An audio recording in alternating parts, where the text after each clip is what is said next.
Selamat pagi, berjumpa kembali dalam program Sabda Menyapa GKJ Sidarja. Saat ini Selasa 19 Agustus tahun 2025. Kita akan bersama merenungkan firman Tuhan dari Lukas 11 ayat 24 sampai 26 yang demikian. Lukas pasal 11 ayat 24 sampai 26. Demikianlah firman Tuhan. Apabila roh jahat keluar dari manusia, ia pun mengembara ke tempat-tempat yang tandus mencari perhentian. Dan karena ia tidak mendapatnya, ia berkata, "Aku akan kembali ke rumah yang telah kutinggalkan itu."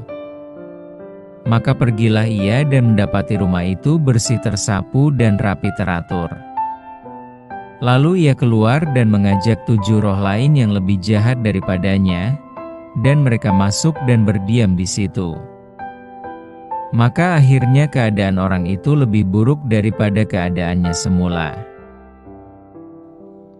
Tema yang kita akan renungkan adalah hanya Dia yang bertakhta. Ada sebuah rumah yang tidak dihuni pemiliknya. Rumah itu pernah sekali dibersihkan, lalu lama tidak dikunjungi lagi. Suatu hari sang pemilik menjenguk rumahnya itu kembali. Rumah itu sangat kotor dan berantakan. Ada tikus, kecoak, semut, dan serangga lain berkeliaran di mana-mana, seolah hendak berkata, "Kamilah penguasa rumah ini sekarang." Itulah gambaran rumah yang tidak berpenghuni. Tatkala tidak ada orang di sebuah rumah, maka rumah itu akan dihuni oleh makhluk lainnya. Makhluk-makhluk itu tidak sekedar tinggal, tetapi merusak rumah mereka yang ditinggali. Gambaran itu cocok dengan bacaan firman Tuhan saat ini. Rumah menggambarkan kondisi tubuh kita, khususnya batin atau hati kita. Ketika kita mulai menjadi pengikut Kristus atau mengaku percaya bahwa Yesus adalah Tuhan, maka di situ akan terjadi proses Allah membebaskan, membersihkan, dan membaharui hidup kita.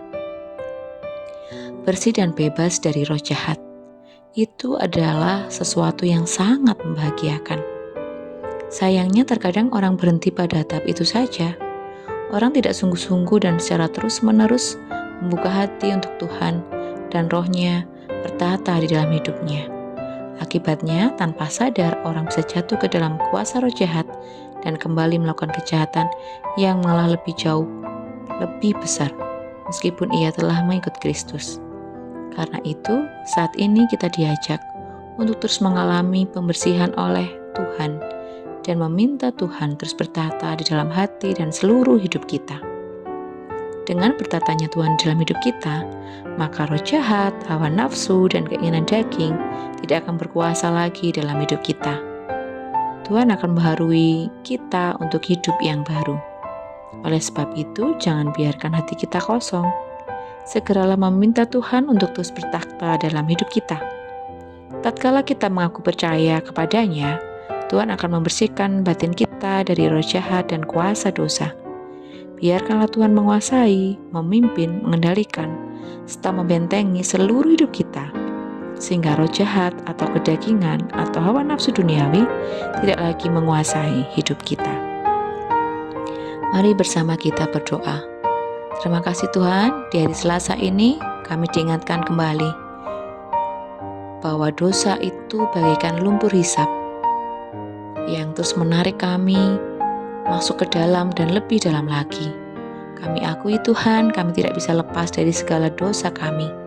Kami tidak bisa lepas dari roh jahat yang mengganggu kami, dari hawa nafsu dan keinginan daging yang selalu berkuasa dalam hidup kami.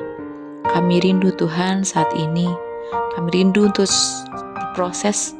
Kami rindu Engkau membebaskan, membersihkan, dan membaharui hidup kami, sehingga kami bisa benar-benar bersih dan bebas dari roh jahat.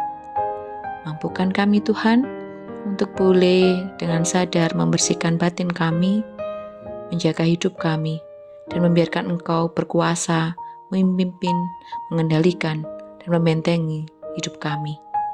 Kami percaya Tuhan, Engkau adalah Allah yang setia yang selalu menjaga kehidupan kami. Kami rindu, kami terus hidup bergumul dan dekat dengan Engkau. Di dalam nama Tuhan Yesus kami berdoa dan mengucap syukur. Haleluya. Amin. Selamat beraktivitas. Tuhan Yesus memberkati.